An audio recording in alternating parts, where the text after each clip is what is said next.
Aquele que não ama não conhece a Deus, porque Deus é amor. 1 João, capítulo 4, verso 8. Louvamos a Deus por Ele nos conceder mais um dia de vida e a oportunidade de estarmos juntos para podermos estudar a Bíblia. Agradecemos a todos vocês que estudam conosco e que compartilham esses estudos com outras pessoas, a todos que são inscritos no canal Hora Tranquila no YouTube, que clicam no dedinho de joinha, e também queremos aqui mandar um alô especial para todos vocês que nos escrevem. Leonor Maia e Albino são de Portugal, Sinália Nascimento é de Salvador, na Bahia, Alda Mota é de Itapetinga, na Bahia, Maria Angélica é de Curitiba, no Paraná, Josias Rodrigues é de Guabiruba, Santa Catarina, Abadia Ferraz é de Governador Valadares, em Minas Gerais. Queremos agradecer a todos e sempre mandaremos alô para vocês que nos escrevem. Iremos orar. Santo Deus e eterno Pai, nós estamos em Tua presença mais uma vez. Te damos graças pela vida, pelos cuidados, por tudo que tens feito por nós. Te agradecemos por estes momentos que vamos agora ter estudando a Bíblia, que o Teu Espírito Santo fale à nossa mente, ao nosso coração. Ajuda-nos, Pai, a termos entendimento da Tua palavra e que possamos viver na nossa vida prática o que nós aprendemos. Abençoa todos aqueles que nos escrevem, todos os que estudam conosco, cada um tem a sua necessidade, a sua luta, o seu problema. Dê vitórias a Leonor, Maia e Albino, também a Sinália Nascimento e família. Abençoe Alda Mota e a sua família para que aceitem a Jesus. Também abençoe a Maria Angélica nos seus problemas que ela tem nos seus olhos, para que se recupere, e também que o filho João Carlos seja liberto das drogas, Pai. Abençoe Josias Rodrigues e família, Abadia Ferraz e família e todos os demais que nos escrevem. Que as Tuas bênçãos sejam concedidas a cada um conforme a Tua vontade, em nome de Jesus. Amém. Estamos aqui para juntos estudarmos a Bíblia. Somos gratos a Deus por Ele nos conceder mais um dia e que possamos viver este dia na presença do nosso Deus, buscando a presença dEle em cada momento, e que possamos entender que o amor de Deus e a sua misericórdia é estendida a cada um de nós. Ontem nós aqui falamos a respeito do caráter imutável de Deus. Deus, Ele é um Deus que não muda, é um Deus que é o mesmo desde a eternidade, e por Ele ser amor, é que Ele não muda. Agora, o estudo que nós vamos fazer hoje tem aqui uma pergunta. Deus, Ele se arrepende? Porque nós temos muitos textos na Bíblia que falam sobre o arrependimento de Deus. Então, se Deus não muda, como é que Ele se arrepende? Ele errou? O que foi que Ele fez para Ele se arrepender? Nós vamos hoje, então, dentro da palavra de Deus, procurar entender qual é esse arrependimento de Deus. Deus, Ele nos propõe a vida e a morte. E Ele deseja que nós escolhamos a vida para que nós vivamos. Mas se nós escolhermos o caminho da morte, Deus, Ele respeita, como eu tenho dito para vocês, as nossas escolhas. Ele não vai dizer que nós não podemos fazer isso, Ele apenas orienta. Agora, estamos trilhando, por exemplo, o caminho da morte, fazendo coisas erradas que desagradam a Deus. Mas se em determinado momento nós nos arrependemos dos nossos erros e voltamos para Deus, Ele então muda também aquilo que Ele havia prometido, que o caminho nos levaria para a morte. E então Ele nos concede vida e vida eterna através de Jesus. Então a mudança de Deus não é um arrependimento como nós seres humanos temos. Às vezes nós nos arrependemos de termos tomado certas decisões, feito determinadas escolhas, e isso traz consequências e nós nos arrependemos. Mas o arrependimento de Deus não é igual ao nosso. Por quê? Porque como a ira do amor divino não é contra o ser humano, é contra o mal, assim também é o arrependimento de Deus. Por exemplo, nós temos aqui na Bíblia alguns exemplos, eu quero ler com vocês. Êxodo, capítulo 32, e no verso 14, diz assim: Então o Senhor se arrependeu da calamidade terrível que havia ameaçado enviar sobre o seu povo. Deus se arrependeu, diz aqui, não é? Mas vamos ver o porquê. Aqui, o povo de Israel havia se rebelado novamente contra Deus. Eles haviam atravessado o Mar Vermelho em seco. Estavam ali no deserto do Monte Sinai. Deus chama Moisés para ir ao cume do monte, lá em cima, e lá Moisés demora 40 dias e 40 noites. O povo então diz assim, olha, Moisés não volta mais, vamos fazer um Deus para nós. E eles fizeram ali um bezerro de ouro. Vocês conhecem a história, está aqui em Êxodo capítulo 32. E então, Deus ele diz para Moisés, olha Moisés, você desce porque o povo se rebelou. Agora eu vou fazer o seguinte, eu vou lançar a minha ira contra eles e vou destruir esse povo. E aí eu vou fazer de você, Moisés, uma grande nação.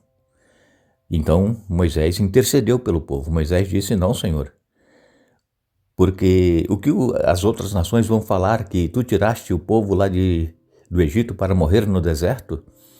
E então Moisés falou assim, não, se for para fazer isso, eu prefiro que risque o meu nome do livro da vida. Se fosse para destruir o povo de Israel ali no deserto e fazer de Moisés uma grande nação.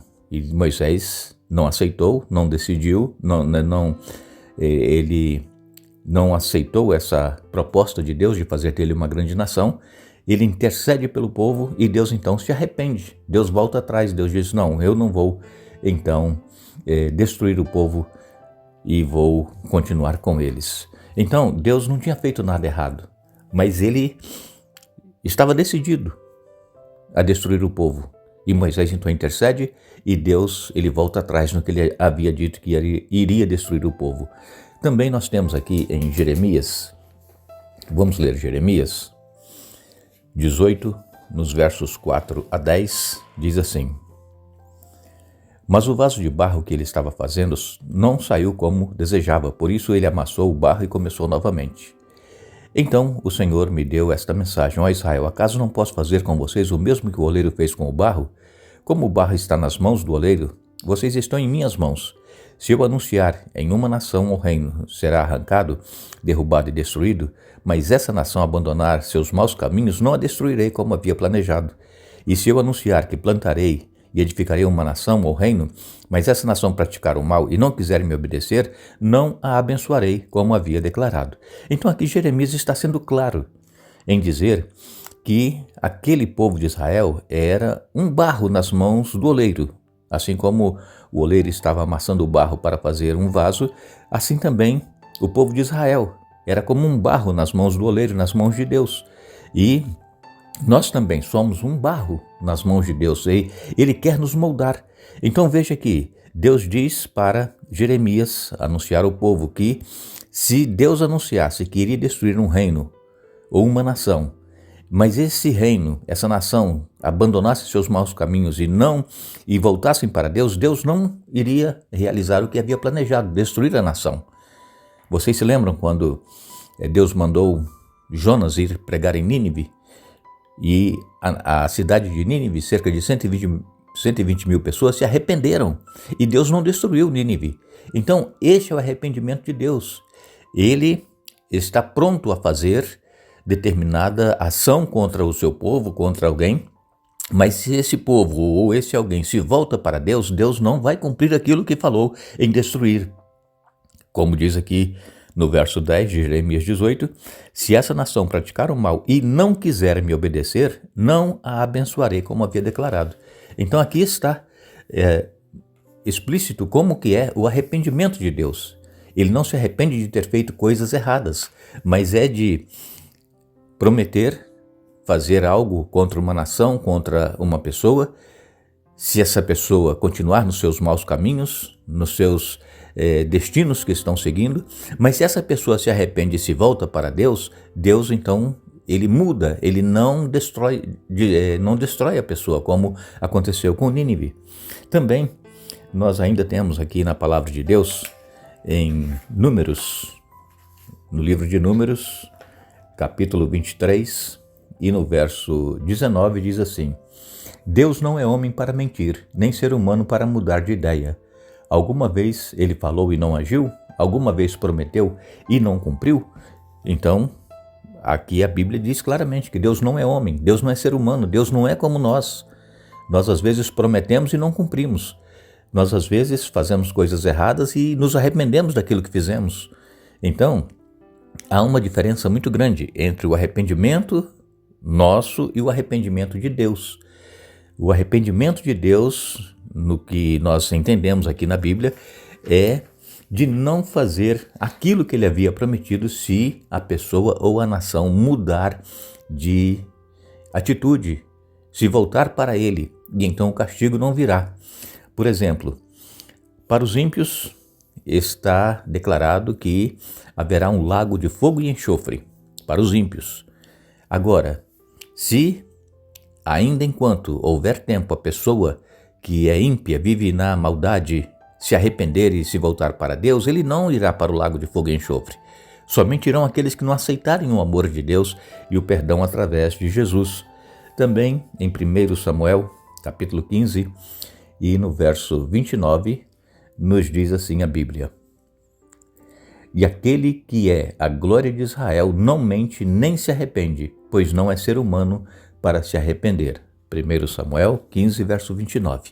Então nós temos ainda outros vários textos na Bíblia que falam sobre o arrependimento de Deus, e todos eles mostram e vão nessa direção, de que Deus, ele não é homem, não é ser humano para que minta e que se arrependa. E quando está dizendo que não é ser humano para que se arrependa, é aquele arrependimento que nós temos, que nós seres humanos sentimos quando fazemos algo errado. E Deus, ele não faz nada errado. Deus, ele é eterno, Deus, ele não muda, Deus, ele é amor, Deus é misericórdia, Deus é justiça. E se aqueles que estão no mau caminho se arrependerem, se voltarem para Deus, eles não serão destruídos, como nós vimos aqui no estudo de hoje. Nós queremos dizer a todos vocês que a Bíblia nos mostra de que Deus, ele não muda de ideia de forma alguma, mas essas passagens que nós lemos transmitem a verdade de que ele não se arrepende como nós, seres humanos, nos arrependemos. Então Deus, ele cumpre as suas promessas, embora ele possa voltar atrás diante do arrependimento humano. Ele sempre faz isso de acordo com a sua bondade, de acordo com a sua palavra. Deus, ele muda de ideia sobre o juízo em resposta ao arrependimento, porque o caráter de Deus é bom e amoroso. Agora, quando nós lemos na palavra de Deus, quando vemos aqui os escritores bíblicos relatarem que Deus, ele muda de ideia, eles estão exatamente querendo dizer que essa mudança de ideia é a mudança de atitude, que Deus prometeu que iria destruir a pessoa, mas devido ao arrependimento, a pessoa não vai ser destruída. Então, esta é a mudança de ideia que nós encontramos aqui na Bíblia. Deus, mais uma vez eu repito, ele é eterno, ele não muda, e o desejo dele é salvar a cada ser humano. Deus não tem prazer na morte do ímpio, mas ele quer que nós nos arrependamos e nos voltemos para ele enquanto é tempo. Que Deus nos abençoe, que Deus nos dê um bom dia. Retornaremos amanhã para dar sequência ao estudo da semana. E lembramos a todos que a Bíblia nos diz: com amor eterno te amei, por isso com benignidade te atraí. Jeremias capítulo 31, verso 3. Que Deus nos abençoe.